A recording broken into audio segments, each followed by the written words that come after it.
पाठ 10 तालाबंदी। पाठ प्रवेश। तालाबंदी अर्थात लॉकडाउन, इसके तहत सबको घर में रहने की सलाह दी गई थी, जिसका सरकार की तरफ से कड़ाई से पालन भी करवाया जा रहा था। इस दौरान घर में रहते हुए पारिवारिक संबंध मजबूत हुए और डिजिटलीकरण को किस प्रकार बढ़ावा मिला, यह इस पाठ को पढ़कर जानेंगे। प्रिय बुआ जी, आशा है कि आप सकुशल होंगी। आपकी दुनिया तो बस अस्पताल में ही सिमट कर रह गई है। फोन पर बात तक करने की आपको फुर्सत नहीं है, इसीलिए ईमेल लिख रहा हूँ। यहाँ घर पर सब ठीक है, सभी को आपकी ही चिंता रहती है। सच, बड़ा ही खतरनाक शब्द है तालाबंदी, जिसने सपनों पर भी रोक लगा दी है। ऐसा महसूस होता है कि जैसे खुशियां भी हड़ताल पर बैठ गई हों। मैं और शगुफ्ता नित्य सवेरे ऑनलाइन कक्षा के लिए लैपटॉप के आगे बैठ जाते हैं। ऑनलाइन शिक्षा से स्वतंत्र अभिव्यक्ति, शिक्षण, खेल, परियोजना कार्य और अनेक नवीन तकनीकी ज्ञान का भी शुभारंभ हो गया है।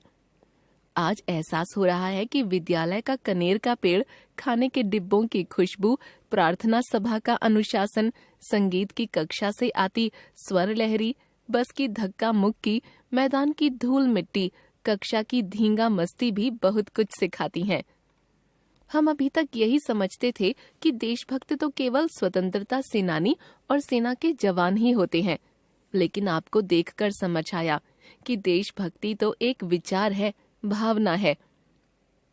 देशभक्ति का मतलब यह बिल्कुल नहीं है कि 15 अगस्त और 26 जनवरी पर तिरंगे के साथ अपनी फोटो लगाई जाए या सोशल मीडिया पर 2-4 पोस्ट डालकर लोगों की प्रशंसा बटोरी जाए।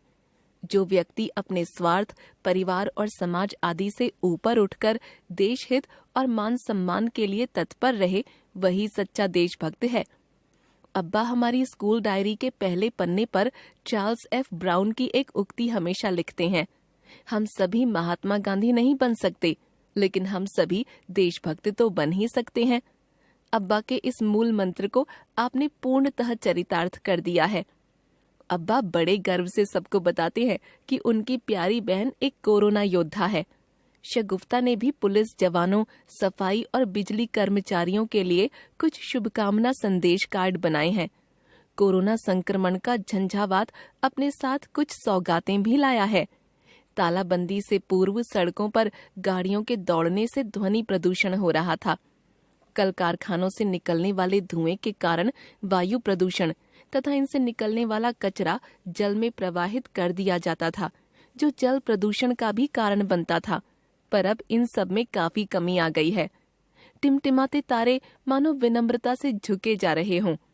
कंक्रीट की दीवारों में कैद बाग बगीचे, तोता मैना, बुलबुल, बटेर, चील, चकवा, गौरैया आदि पक्षियों की शरण स्थली बन गए हैं। ध्वनि प्रदूषण पर विराम लग गया है। प्रदूषण से जलती आंखों को राहत मिली है। नदियों का जल स्वच्छता की ओर अग्रसर हो रहा है। यह प्रकृति की दृष्टि से लाभदायक है। घर में बंद होने से पारिवारिक संबंधों में भी प्रगाढ़ता आई है।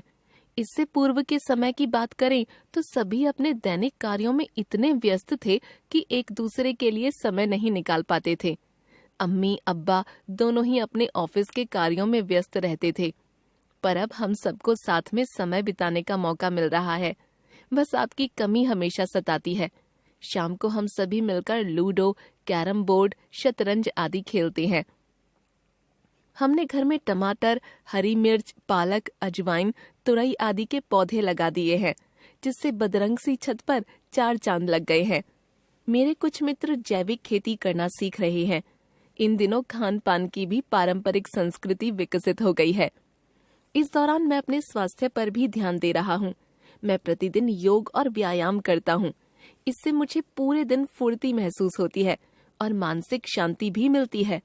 साथ ही मैं और शगुफ्ता ऑनलाइन एरोबिक और जुम्बा की कक्षाएं भी ले रहे हैं।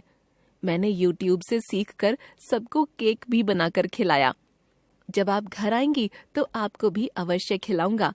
आज कोरोना काल में एक और बात बखूबी समझ आ गई है कि स्वयं को स्वस्थ रखना, नियमों और कानून का सख्ती से पालन करना, विचारवान और विद्वान बनना भी आवश्यक है। मैं सदैव यही कामना करता हूँ कि आप पूरी निष्ठा और धैर्य से अपने कर्तव्य का पालन करें। अपने स्वास्थ्य का भी ध्यान रखिएगा। आपका भतीजा साहिल।